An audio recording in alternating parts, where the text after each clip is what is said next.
Danae, allant bientôt accoucher, Zeus alla se recueillir auprès de l'oracle. Oracle, oh oracle, je t'appelle à moi, viens s'il te plaît. Zeus, je suis à ton écoute, que se passe-t-il? Danae va bientôt accoucher de Persée. Je veux savoir ce qu'il y aura dans un avenir. Dans un avenir assez proche, je vois qu'un homme, armé d'une sandale, te détrônera et te tuera. Qui est cet homme? C'est Persée. Il faut que je bannisse Persée Danae, pour toujours. Oui. Alors, voici ce qui se passa. Quand Zeus arriva auprès de Danae, il vit Persée, et celui-ci n'avait qu'une seule sandale. Alors il appela ses gardes. « Garde, qu'on prépare un tombeau, et plus vite que ça !» Alors, Danae et Persée dans le tombeau furent chassés du roi et jetés à l'eau. « Garde, poussez-les !» Ils flottèrent vers une île assez déserte, si l'on peut dire. Ils atterrirent ici, sur cette île, où la maison de Polydectes le tyran gisait. Ce tyran avait quelques ambitions de mariage pour Danae. Alors Persée lui jeta un défi, si l'on peut dire. Polydectes, je t'interdis d'épouser ma mère. Je ne veux pas que tu deviennes mon beau-père. Tu n'es même pas un dieu, enfin. Tu en es peut-être un. Mais je ne veux pas que tu épouses ma mère. Ah oui, alors je te propose quelque chose. Ramène la tête de Méduse, et je n'épouserai pas ta mère.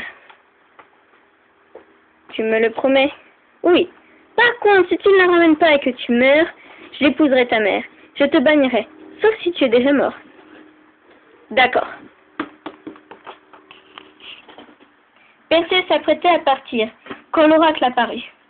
Oh, Persée, tu dois ramener la tête de Méduse, mais tu n'y arriveras pas tout seul. Je t'offre ce casque pour que tu paraisses invisible aux yeux de Méduse.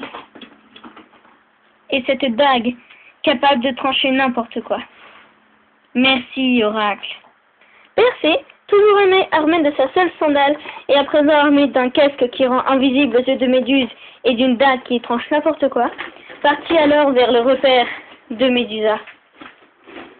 Arrivé au repère, il mit le casque d'invisibilité et s'arma de la dague, s'avança, avec prudence.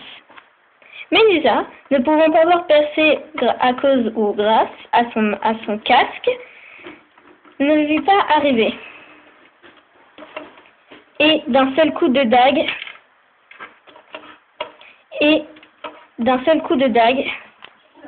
trancha la tête de Médusa, la mit dans un sac et rentra à l'île de Polydectes.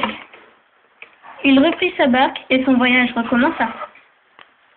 Quand il arriva à l'île, il montra la tête de Médusa à Polydectes, qui fut aussitôt changée en pierre. Il offrit alors la tête de Médusa à Athéna, qui la plaça alors sur son bouclier. Quelques années plus tard, Persée fut parti pour les Jeux Olympiques.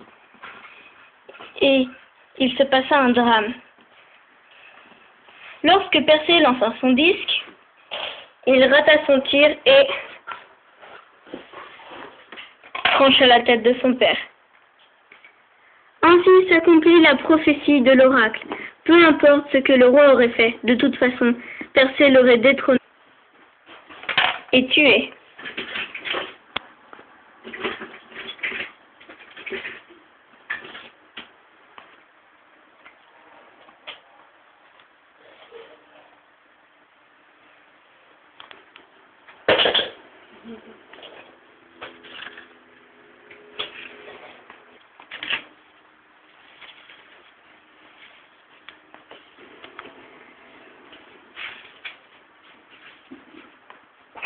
Au revoir.